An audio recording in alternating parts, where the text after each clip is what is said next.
Sejam bem-vindos a mais um episódio do Respostas Radicais, onde vocês mandam perguntas pra gente lá no Sparkle e a gente responde elas aqui, as respostas que dá pra gente nerdar mais em libertarianismo, implicações, coisas complicadas e tudo mais. Fala de recomendações de leitura, é o nosso momento de...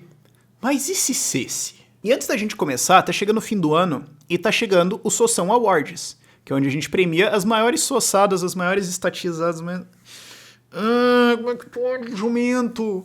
Do ano. A gente tem as nossas categorias, mas a gente precisa de indicados, porque tem o máximo que eu consigo lembrar de desgraçamentos. Então a gente tem um tópico dentro lá do Sparkle, que é uma rede social bem legal, a gente tem dentro da comunidade lá de libertarianismo, a gente tem um post que vai ter as categorias, e eu quero que vocês mandem os indicados. E a gente vai levar em conta dessa vez, porque da última vez a gente fez assim, ó, vocês todos votaram lá no negócio, e a gente falou, em homenagem ao Brexit, em que o voto de todo mundo foi desconsiderado, a gente vai desconsiderar os votos de vocês e decidir. Não vai ser dessa vez assim, ok? A gente vai, de fato, ver o que vocês indicaram e vai levar isso em conta para indicados. A gente vai também ter os indicados da equipe e outras coisas também, mas eu quero ouvir de vocês, nas categorias que a gente colocou, quem merece o Soção Awards esse 2019. E também vai ter o link do tópico de respostas radicais, que é para vocês mandarem perguntas lá pra gente, né? A gente tá usando o mesmo thread desde sempre, talvez a gente troque algum dia, eu não sei, mas é legal porque daí todo mundo consegue ver lá o que tá acontecendo. Podem mandar as perguntas lá, que é o que a gente vai respondendo aqui. Voltando pro vídeo, e a pergunta de hoje é uma pergunta legal, porque a gente, libertarianismo, a gente vive falando de Banco Central, moeda, criptomoedas, ciclo econômico, empresas, legislação, segurança jurídica e tudo mais, o que é legal, é importante, maneiro. E às vezes em libertarianismo a gente toca assuntos tipo saúde, educação, previdência, ok? Mas tem alguns que eles ficam meio esquecidos. Tem quase nenhuma literatura sobre esse assunto. Na verdade, fora dessa lista que eu dei, tem relativamente pouca literatura, mas esse daqui tem, que eu saiba, 4 ou 5 livros que eu conheço que vale a pena ler. Se eu não conheço mais e tem outros, adoraria saber, porque vai ser muito maneiro. Mas é um assunto legal e ainda especialmente relevante, dadas as eleições do ano que vem, que são eleições municipais. É uma pergunta de um cara que, pelo jeito, ele deu com a cara no teclado algumas 3 vezes, espero que ele esteja bem. Mas a pergunta é, como seria uma cidade ANCAP, uma cidade anarcocapitalista? Ela seria composta de vários condomínios, cada um com suas regras de convivência descritas em contratos? E aí é a pergunta. Aí fica divertido da gente brincar, porque essa é uma daquelas perguntas que ela força a tua criatividade, ela força você a primeiro ver os seus preconceitos, ver os seus pilotos automáticos. Todo mundo que já entrou em alguma coisa criativa, artes, teatro, música, etc., sabe como é que é quando você tá criando e chega um ponto em que tudo que você cria é basicamente uma interação das últimas coisas que você fez e você nunca sai da mesma coisa, certo? Por quê? Porque é o que tá ao teu redor.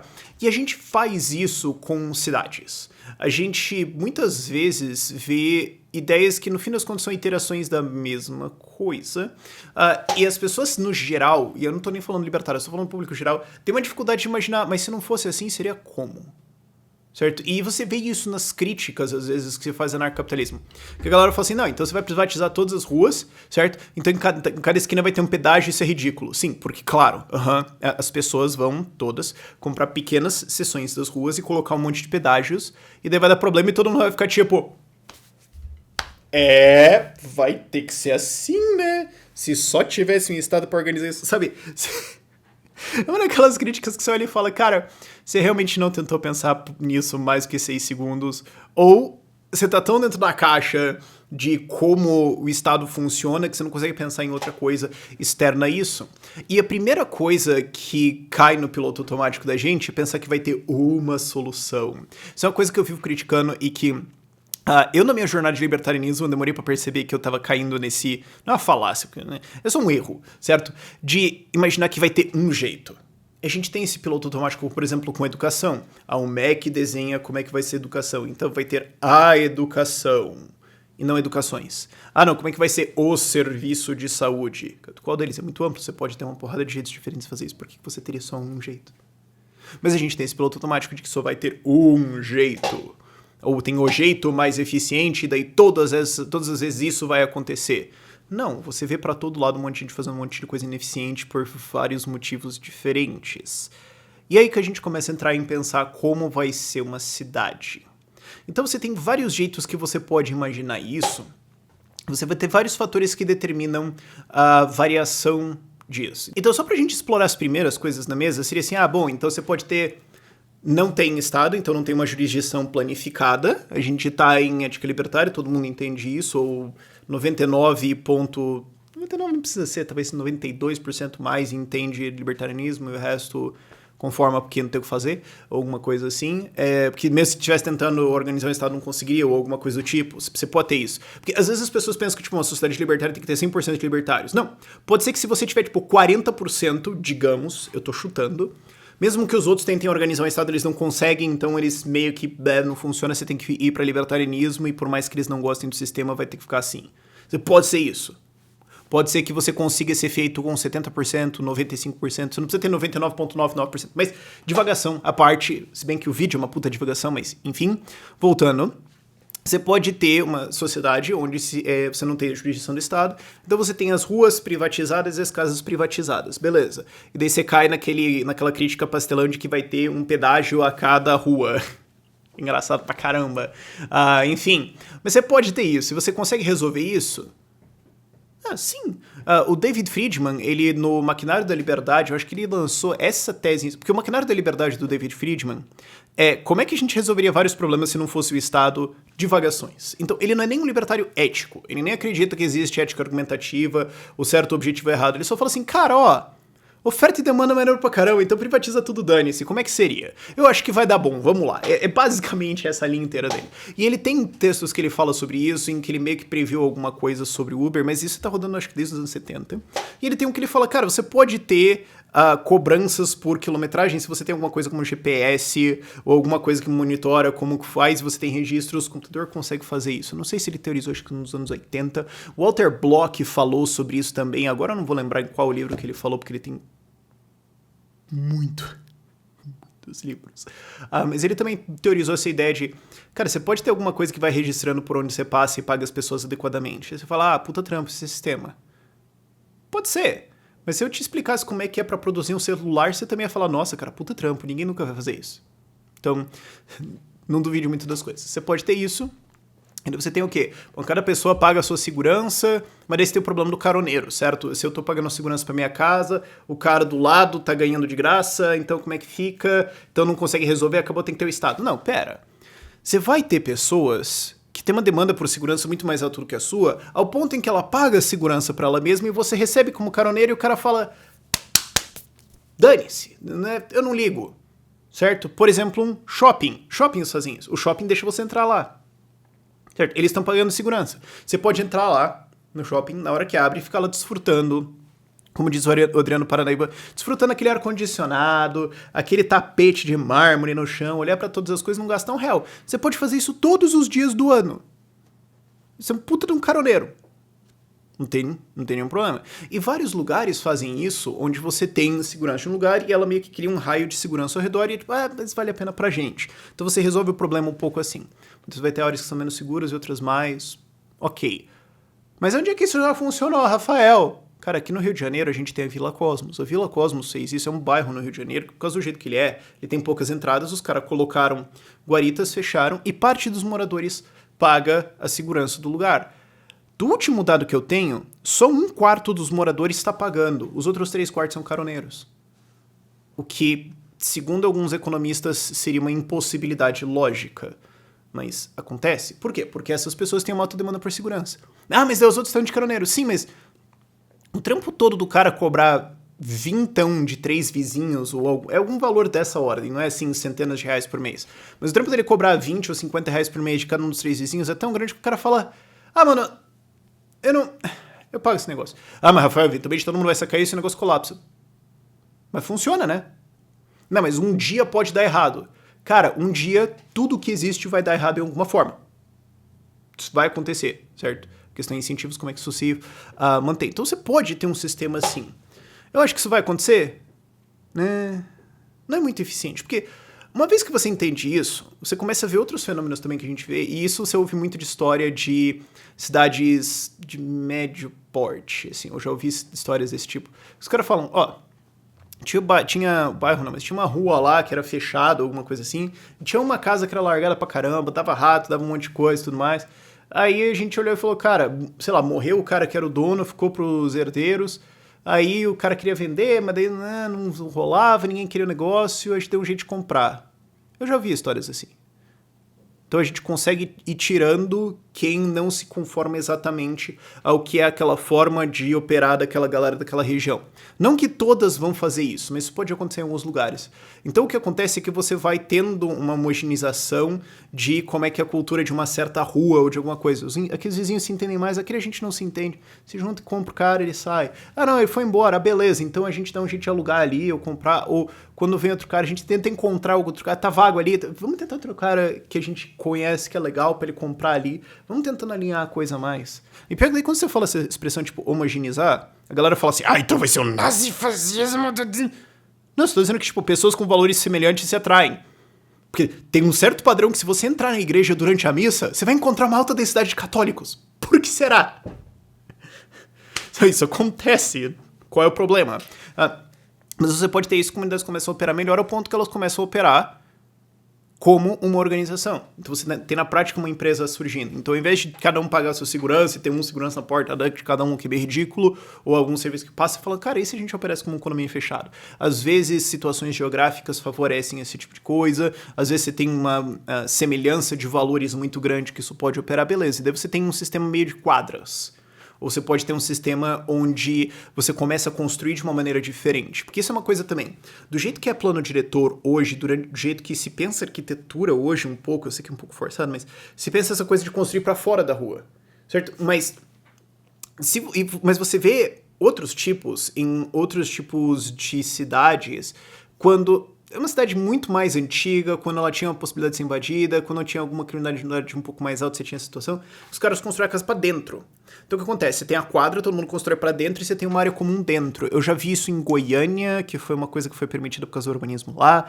Eu vejo isso na Europa às vezes, você vê isso em algumas cidades, e faz sentido.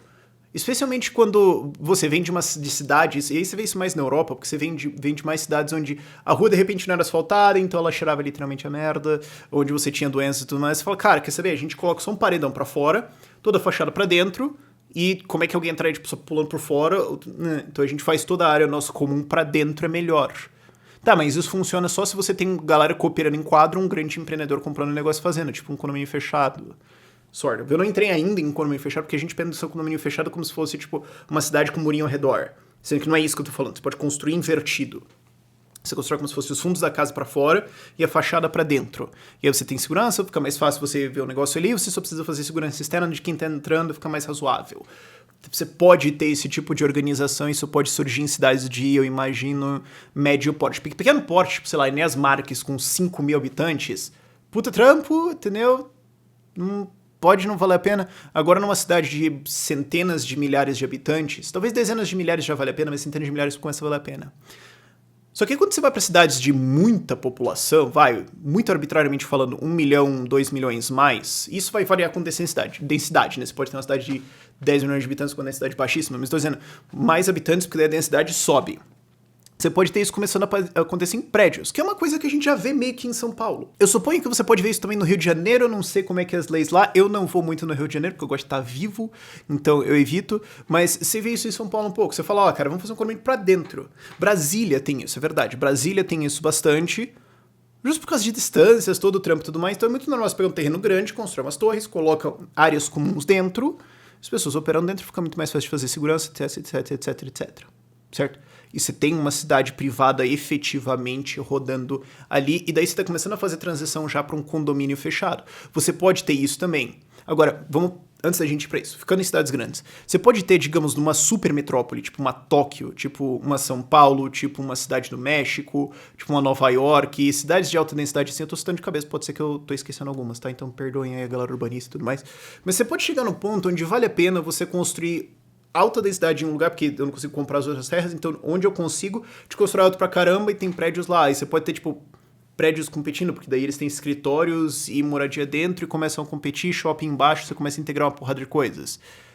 Aí você fala, mas e áreas abertas? Pode ser que a gente não tem, mas de repente a gente tem uma parceria com outro clube, que daí efetivamente é o mesmo dono, a mesma empresa, e daí as pessoas podem ir lá e tem a área delas, alguma coisa a gente arma, alguma coisa de transportes. Eu tô só inventando, você pode começar a brincar desse tipo de coisa, mas você pode ter, tipo, mega prédios em competição. Se você vê Aí os urbanistas podem ficar muito puto da cara comigo, mas arquitetura futurista, aquele negócio de ter vários prédios no mesmo ambiente, umas coisas assim, você vê isso. Às vezes você vê isso em aquela do Patrick Shoemaker, que é autopoiose da arquitetura.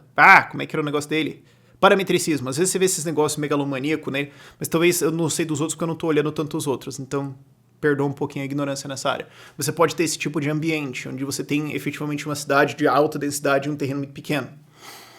Pode ser que você tenha isso. Do outro lado, quando você tem uma baixa densidade, mas existe algum incentivo, você pode ver o que a gente já vê hoje no Brasil, que são esses condomínios fechados. Agora, eu não acho... Eu tenho a insistência de achar que a gente veria isso não tanto assim, porque um condomínio fechado como é no Brasil hoje é basicamente o chuncho que você consegue fazer para conseguir fazer uma cidade privada, mas como você não pode fazer uma porrada de coisas, você deixa daquele jeito. Porque o que acontece? De novo, São Paulo, que é onde eu tenho uma vivência muito grande. Você tem ali ao redor da Grande São Paulo e ao redor de cidades grandes do estado de São Paulo, esses grandes condomínios fechados. Por quê? Porque são ex-fazendas, terrenos gigantescos, o cara loteou, faz um monte de casinha, bota muro, beleza. Por quê? Porque daí você resolve um grande problema que é segurança, aí você cria espaços comuns.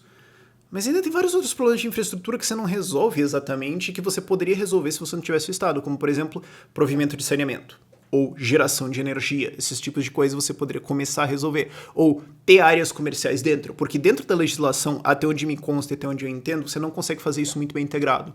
Você não consegue fazer um condomínio fechado que tem uma grande área comercial dentro, muito menos alguma coisa, não tô dizendo industrial de você pôr, sei lá, uma fábrica de concreto dentro do bagulho, um negócio gigantesco assim, mas alguma coisa pequena, você não pode ter. Então você não consegue integrar isso, então você ainda tem que ter a movimentação de pessoas.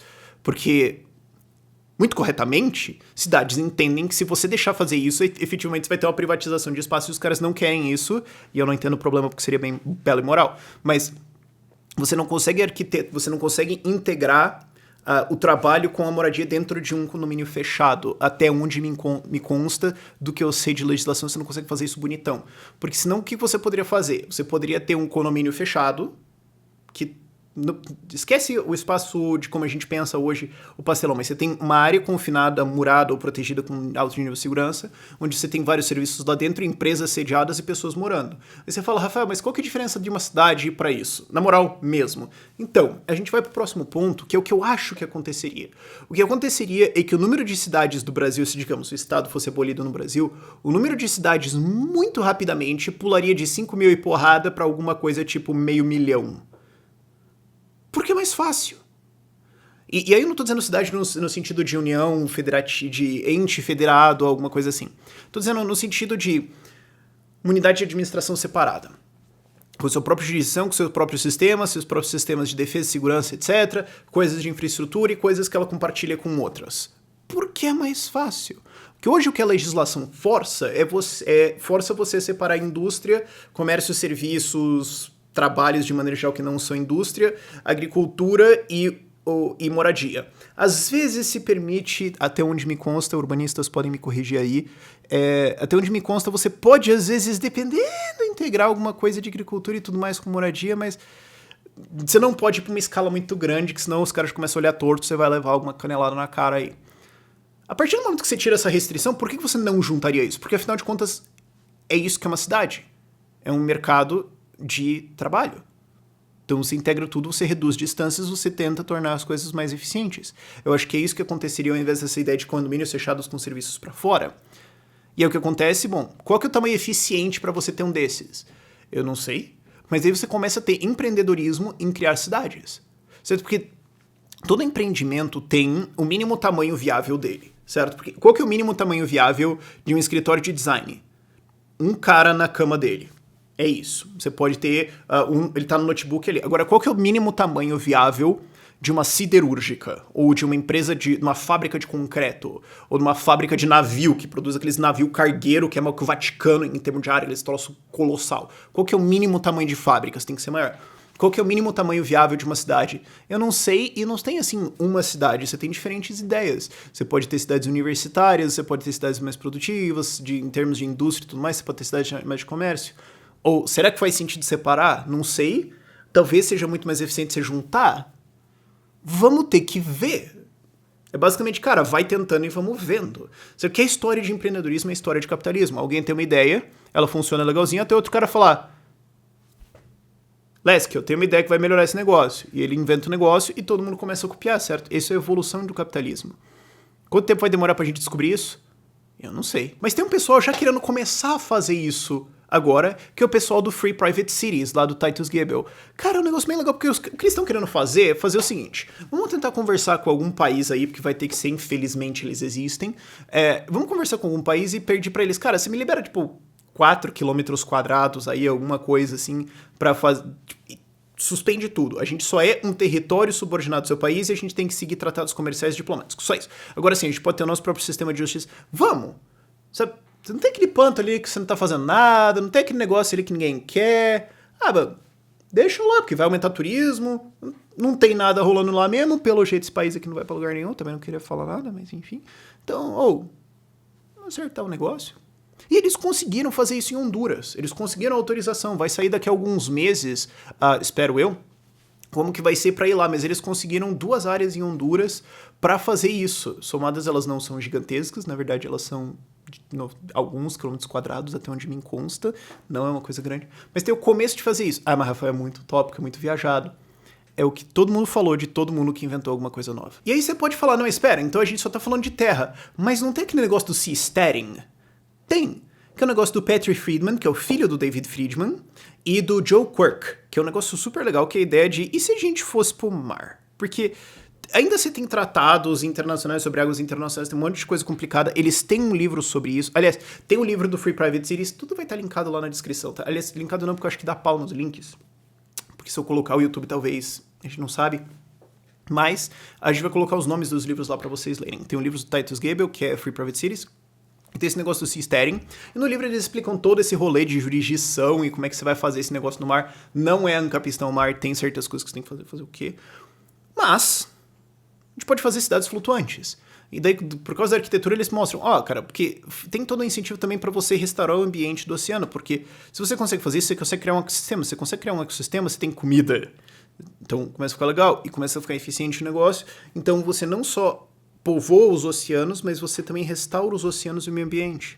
Olha que legal. E aí você começa a ter várias vantagens, como por exemplo, aqui tá ruim o clima. Todo mundo rema pra lá.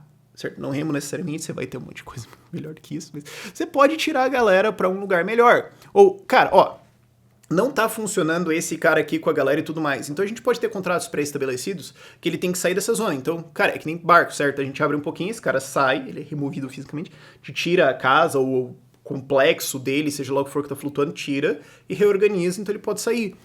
Então a gente tem a cidade aqui, mas o tráfego subiu, né? Tem mais gente andando, então a gente pode afastá-la um pouquinho e barcos podem passar mais facilmente. Certo? Você tem várias coisas legais que você começa a brincar com isso. E é muito começo de exploração ainda de o que você pode fazer com isso, mas é uma coisa bem fora da caixinha, certo? E é aí que a galera ali fala: é um bando de maluco mesmo. De novo, é a mesma coisa que todo mundo falou sobre todo mundo que teve uma ideia nova. E teve inclusive uma experiência de seasteading. Eu tava no México, na Acapulco, quando eles lançaram os vídeos, né? O Joe Quirk tava lá, conversei com ele e tudo mais. Teve uma experiência de seasteading na Tailândia, mas foi um negócio meio... Não foi 100% seasteading, vamos dizer o mínimo assim. E não é o problema, a Tailândia invocou alguma lei lá de segurança nacional, que vocês estão no meio dos barcos, como se fosse, né? Cara, o negócio era do tamanho... Não sei, não passava de 30 metros, era menos que isso, acho que era 10 por 10, alguma coisinha assim. Só. Nós estamos impedindo o tráfego dos navios, segurança nacional, vocês vão ser presos e executados. Que é o que você esperaria do Estado, honestamente. No fim das contas, deu tudo certo, até onde eu tô sabendo. Eu não tô tão atualizado nessa história assim. Mas foi uma primeira experiência meio traumática, mas assim, também, de novo, todas as primeiras experiências tendem a ser traumáticas nesse sentido. Sempre que você desafia alguma coisa grande assim, vai vir um chutão na sua cara. Foi muito além do que eu esperava, honestamente. Especialmente quando você coloca num país tipo a Tailândia, que os caras treta pra caramba, sabe? Você podia ter ido num país super de boísta. Mas aí teve os motivos deles, eu não sei, eu não tô querendo criticar, dizer que eles foram burros, etc. Eu não tô 100% por... Eu não tô nem, tipo, 3% por dentro dessa história, honestamente. Mas seria legal saber mais. Mas, enfim, essa é uma possibilidade. Agora, todas elas podem acontecer ao mesmo tempo. Qual que vai ser a diferença entre elas? Tamanho de população, tecnologia disponível, features geográficos. Certo? Você pode ter um sea steering numa área de baía que é mais fechada. Certo? Então eles pegam uma baía ali, fica a galera lá dentro, mas por causa do negócio fica mais fácil de defesa, daí também a integração com a cidade ela funciona de um jeito. Mas um sea steering em mar aberto seria completamente diferente. Ou em um lago, ou num grande mar interno fechado, você pode ter coisas diferentes. Você pode ter várias coisas diferentes assim. E é mais fácil ver isso geograficamente quando você pensa, por exemplo, Balneário Camboriú, em Santa Catarina, que é basicamente uma baía-zona, morro. Então, em termos de defesa contra a maior parte dos criminosos comuns, não exércitos, esse tipo de coisa, é relativamente simples, você consegue fechar acessos e tudo mais, e ter um alto nível de segurança, e talvez seja eficiente você ter uma empresona lá, ou 2 ou 3, que vão controlar 3 áreas, elas competem, alguma coisa assim. Talvez seja isso. Se você tiver um retão gigantesco, talvez a organização seja outra. Agora, crime é um problema ali ou não? Porque você pode ter uma situação de crime, é um enorme problema. Isso muda a organização de como vai ser essas empresas, de como vai ser as estruturas. Se crime for um não assunto, então várias coisas podem ser desconsideradas. Isso vai mudar a organização, mas o que acontece com relação a isso é que daí você tem a permissão da organização urbana se adaptar à realidade geográfica, econômica e tecnológica da região, o que hoje é literalmente proibido. E o jeito de você ver como essas coisas são proibidas é você ler um livro muito bom, que é o Order Without Design, do Alain Bertrand. Espero ter não chacinado o nome dele. Order Without Design, How Markets Shape Cities. Ele tá um pouquinho caro no Kindle, tá? Mas se você curte o assunto, se você é só um leitor casual, talvez não seja pra você. Agora, se você tá em urbanismo e tudo mais, e se você é um libertário e tá em urbanismo e tudo mais, por favorzinho, faça pesquisa, escreva artigos, comece a refletir sobre isso, porque a gente precisa de um pessoal. Já tem o Patrick Shoemaker, já é legal, mas é sempre bom ter competição, a gente precisa de mais gente falando disso. Mas é um livro muito bom, em que ele aborda muitas interferências estatais em como uma cidade se organiza. A maior, assim, pra gente não deixar o negócio colossal demais, porque é um livro muito bom, a gente pode fazer até uma leitura comentada pra frente, não sei, transforma isso numa série fechada, a gente tá pensando nessas ideias, porque, tipo, pouquíssima gente se interessaria, mas, enfim. Uma das coisas que ele aponta é plano diretor, recuos, como você força organizada em cidades e tudo mais, como você limita alturas ou limitar metragem causa problemas, porque para quem é fora de arquitetura, para quem, acho que público geral, as pessoas não sabem isso, mas não só você tem limites de altura, você tem limites de metragem, você tem limites colocados na cidade de densidade, e isso tem efeitos gigantes na economia. Uma coisa que ele fala dentro desse livro é que assim, ó, você tem basicamente 1 hora que é o tempo de translado para alguém achar um emprego. Pode ir acima disso, mas isso aqui é o limite do razoável. Se você amassa a cidade para baixo em termos de densidade, o que acontece é que você alonga ela. E se você também tem várias... Porque o cara não é um ancapizão, não é nem liberal clássico, até onde eu entendi. Se ele é ancap segredo, por favor, me avisem. Mas ele implica isso dentro do livro, você consegue deduzir isso muito facilmente. Se você tem mecanismos de controle estatal onde você não consegue ter desenvolvimento de tecnologia de transporte, o que acontece é que você pode ter uma cidade gigantesca lateral, onde uma pessoa não consegue chegar aqui, então você tem necessidade de emprego aqui, desemprego aqui, mas você não consegue comunicar, ou você tem um monte de problemas em as pessoas não conseguirem ter esse mercado de trabalho, porque ele trata a cidade como um mercado de trabalho, onde as pessoas vão para vender e comprar também trabalho, você consegue ter uma não comunicação disso, você começa a ter uma porrada de ineficiências. Então, você limitar a densidade urbana, você forçar a cidade a ser mais aberta, baixa densidade, para ficar mais... é você colocar uma grande força na direção de desemprego, na direção de ineficiência econômica, na direção de maior necessidade de transporte, maior consumo de combustível, maiores custos, blá, blá, blá, blá, blá. Isso começa a gerar um monte de problemas. Outra coisa, bom, se tem demanda para construir prédio mais alto é porque vale, certo? Empreendedores podem cometer erros de maneira geral, mas se você faz com que a densidade seja mais baixa, se você cria limitações de metro quadrado, de altura, etc., o que acontece é que você está forçando a coisa a ser mais ineficiente. E aí você está forçando as pessoas a irem cada vez mais para longe da cidade e está excluindo elas. De novo, gera custos, problemas e uma porrada de coisas. Sim, essas limitações existem. Às vezes a galera acha que é só andares ou alguma coisa. Não. Às vezes você tem assim, não, nessa área aqui não pode construir mais do que casa. Não, mas e se vale a pena? Pô, tá perto do centro aqui e tudo mais. Não, só pode construir mais do que casa. Então o que acontece? Caga o negócio inteiro. Então um monte de gente que poderia morar mais perto do seu lugar de trabalho, que poderia desenvolver uma economia ali, não vai. Então, pra quem mora lá, fica bom. Agora, e pra quem não mora? Curitiba é um bom exemplo, especialmente quando você vai na Zona Norte, onde eu moro, né, Curitiba. Você tem aqueles recuos gigantescos dos prédios, aquela rua larga, aquela calçada larga, aí eu recuo, aí eu recuo entre prédios, aí fica aquele bairro bonitinho, tal, arborizado, legalzinho, com uma baixa densidade, e um monte de gente vai morar lá no pântano. Então o que acontece? Algumas pessoas são beneficiadas com um espaço mais bonitinho, ao custo de um monte de gente que tem que ir lá morar no pântano, tem que morar do lado do lixão, tem que pegar 3 ônibus para ir pro trabalho, tem que passar por um monte de problemas na vida. E aí? Isso torna mais ineficiente uma porrada de coisas. Se você consegue compactar a cidade, fica mais fácil você fazer isso. Outra coisa que plano diretor causa, e é uma daquelas coisas que quando você aprende, você vai aprender um negócio agora que você não vai conseguir mais não ficar puto com isso.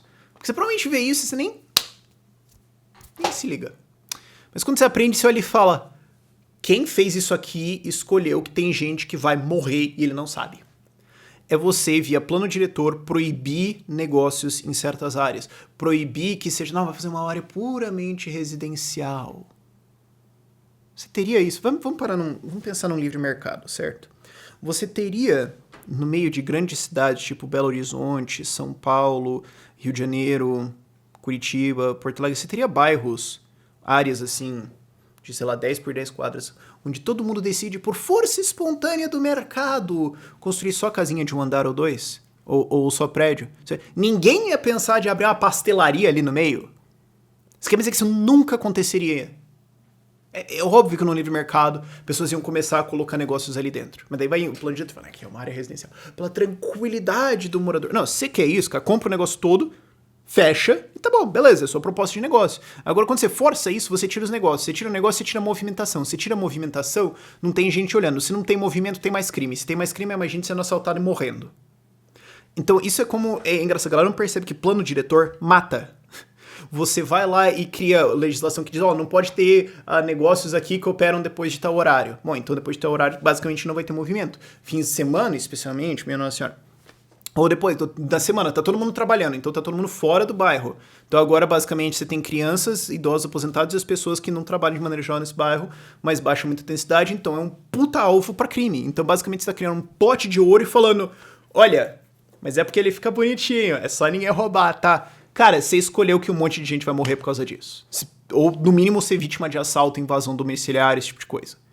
Porque isso não aconteceria se você tivesse movimento. Tem um exemplo muito legal, não é de plano diretor, mas é uma lei que tem o mesmo efeito, que foi em Florianópolis, que o Bruno Souza pegou lá quando ele era vereador. Era uma rua em que a criminalidade era baixa e disparou. Por quê? Porque os bares colocavam mesas na calçada. Você fala, mas tô colocando na calçada, tal. Cara, por mim privatizava a calçada, a rua, virava um negócio inteiro que é o cachaçódromo, que ia ser só bar, o negócio mais lindo, desgraçado do mundo. Ah, mas os vizinhos não iam gostar. Pô, se muda, velho, não sei. Ou eles poderiam ser os donos, aluga pra galera que quer fazer festa e vai morar em outro lugar. Dá um jeito, gente. Nem ficar todo mundo ali, entendeu? Dá um jeito. Mas enfim. Os caras colocavam mesas na calçada. E é o que acontece, tinha gente tomando, tinha gente lá interagindo, vida no bairro, né, na rua ali e tudo mais. Passaram a lei, não, tem que garantir o passeio, tem que deixar o espaço aqui, não pode ter. Tiraram todas as mesas, não pode mais ter mesa. Os bares perceberam que não dava dinheiro abrir de noite, fecharam, o movimento despencou, criminalidade disparou. O Bruno foi lá, percebeu esse negócio, começou, ele falou, isso aqui, pô, não tem mobilidade, não tem movimento. Então não tem gente, vai ter crime. Então vamos fazer o seguinte, muda a lei. Pode pôr mesa, só tem que garantir um passeio, um espaço aqui para as pessoas passarem. Vamos tentar encontrar... Por mim, privatizava a calçada. Se você perguntar para ele também, por ele privatizava a calçada também. Mas o que dá pra gente passar agora? Tem um passeio. Mesas voltaram, criminalidade caiu. Então pronto, agora que você sabe isso, você não vai conseguir mais ver um bairro só puramente residencial por lei e pensar, ai, burro. Não. Porque se tem os negócios, não só tem movimento, mas eles têm incentivo para investir em segurança e revitalizar o bairro, cuidar das coisas, porque talvez os moradores não consigam. Mas vale a pena para os lojistas reparar as coisas, fazer com que a rua fique bonitinha e tudo mais, porque daí tem mais movimento, tem mais comércio para eles, os moradores ganham. Gente, não. Se as zonas puramente residenciais, não. Se alguém quiser fazer como empreendimento, compra tudo e faz. Agora, obrigar por lei? Não. E aí alguém pode fazer uma pergunta que eu já tô vendo. Mas, Rafael, na moral, qual é a diferença disso em um país? Em um estado? Não, porque... E se alguém vai lá e cria uma cidade como um produto, que você pode ter isso? Alguém tem uma grande área e fala, cara, eu vou criar uma sociedade para 2,5 milhões de habitantes, digamos, um negócio grande, e ela vai ser um produto, ela é toda minha, ela é uma empresa, e eu mandando isso aqui, a jurisdição é o meu contrato, é a minha regra. Ele pode fazer isso? Pode. Aí você vai ter contratos interagindo lá dentro, mas ele rege um só. Que é o que a Free Private City está fazendo. Porque em outros sistemas você pode ter sistemas de contratos se sobrepondo, como você tem, por exemplo, shopping, praça, em uma associação de moradores, são 3 contratos diferentes. Você pode ter interações entre eles, que é o que existe hoje com empresas, por exemplo. Mas digamos que você tem um grandão. Você pode ter isso. Agora, qual é a diferença disso de um país? A legitimidade da propriedade. Porque alguém pode falar, não, mas então vai ter um dono, vai ter alguém botando a regra, vai ter um sistema, ele pode inclusive dizer que o sistema é único, tem um único sistema de justiça que é o meu. Qual que é a diferença disso para o Estado? A diferença é a legitimidade da propriedade. O que é o Estado?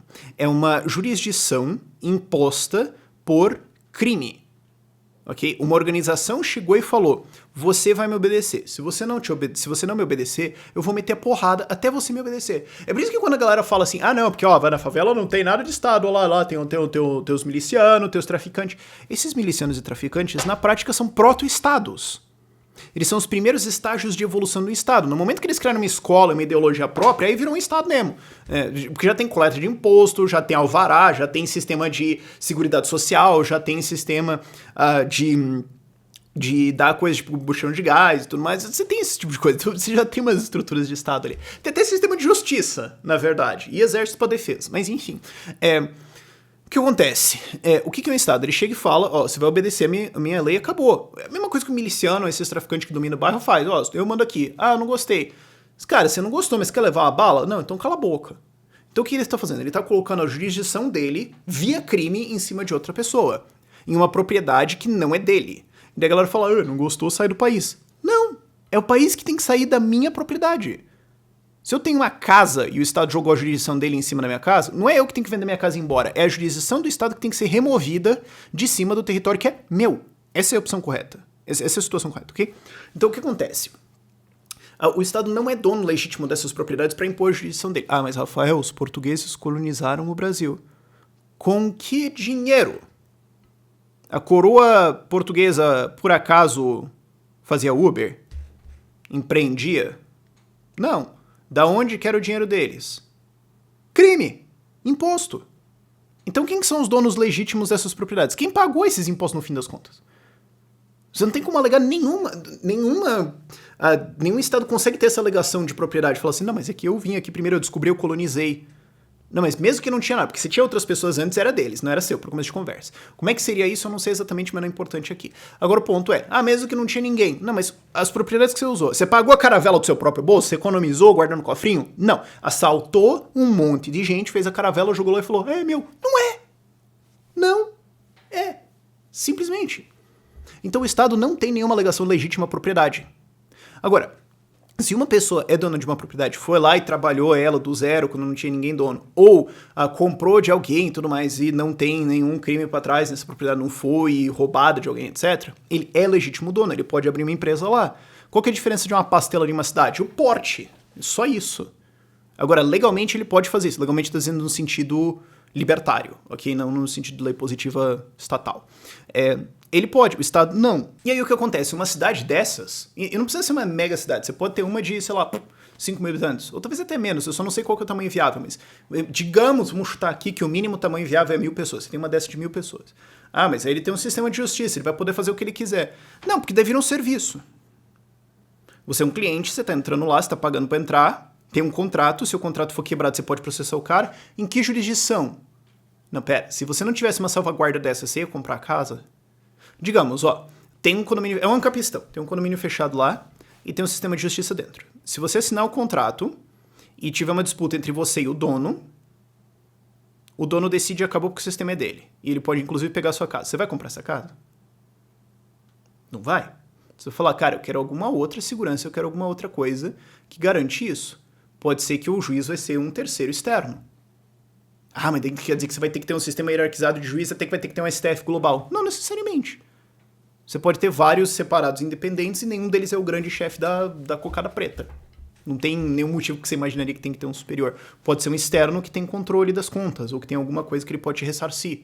E que ele te garante, uma seguradora, por exemplo. Eu sou o segurador desse negócio. essa galera me paga aqui, se der pau, eu cubro você e corto eles, ou alguma coisa assim. Ou eu tenho direito de acesso à conta bancária dele, então eu consigo fazer uma punição gigantesca porque eu tô acordado isso com o banco e lá. E daí eles meio que tentam, mesmo que eles tentem resistir, eu consigo fazer isso via banco e ferrar todo mundo lá dentro. Você pode ter várias salvaguardas desse tipo. O fato é que para você comprar uma casa ou entrar ou fazer parte de alguma coisa assim, você exigiria esse tipo de coisa.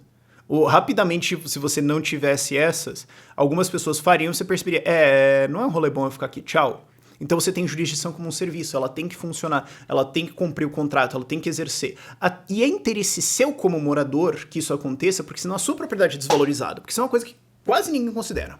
Digamos que você é morador de um condomínio fechado, ok?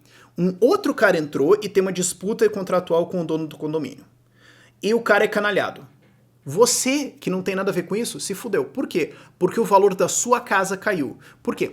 Porque se eu sou um comprador, por que eu vou comprar essa casa? Digamos que é uma casa, um apartamento, um terreno, tanto. Por que eu vou comprar isso se já tem um histórico de quem tá entrando ser canalhado? Ou alugar, ou enfim. Se tem esse histórico, por que eu faria isso?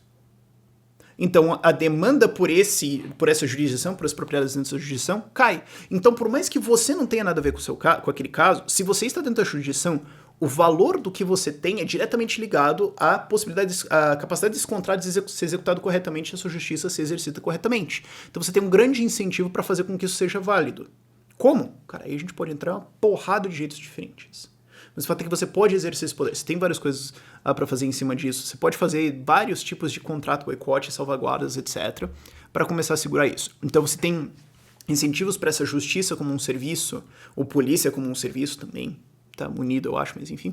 Você tem vários incentivos para isso funcionar, enquanto no Estado, não. O Estado pode cagar o negócio todo, te taxar, pegar mais dinheiro seu, e se você reclamar, te prender. Ele pode, ele tem essa capacidade. Ah, mas ele não faz isso hoje. Não no Brasil, mas em vários lugares do mundo ele faz, e aí? Ele pode te empobrecer ao ponto em que você não consegue sair. Que a galera fala, nunca a pessoa vai ser o feudalismo. Tá, e estados que destroem toda a riqueza da população, tipo a Venezuela, e não dão passaporte pra galera sair e tudo mais. O que é isso? Eles têm a capacidade bélica pra fazer isso acontecer. Então, curioso como muitas vezes a galera que critica o capitalismo não usa a mesma régua pra criticar o Estado. Mas enfim, eu acho que por esse vídeo já foi divagação o suficiente. Eu acho que deu. Eu acho que talvez tenha aberto mais perguntas do que fechou. O que é meio que a ideia também, né? Fica divertido. Então, se vocês têm dúvidas, podem colocar lá no thread que eu falei lá no começo do vídeo, né? Vai ter 2. Mas por esse vídeo é isso. Tchau, tchau.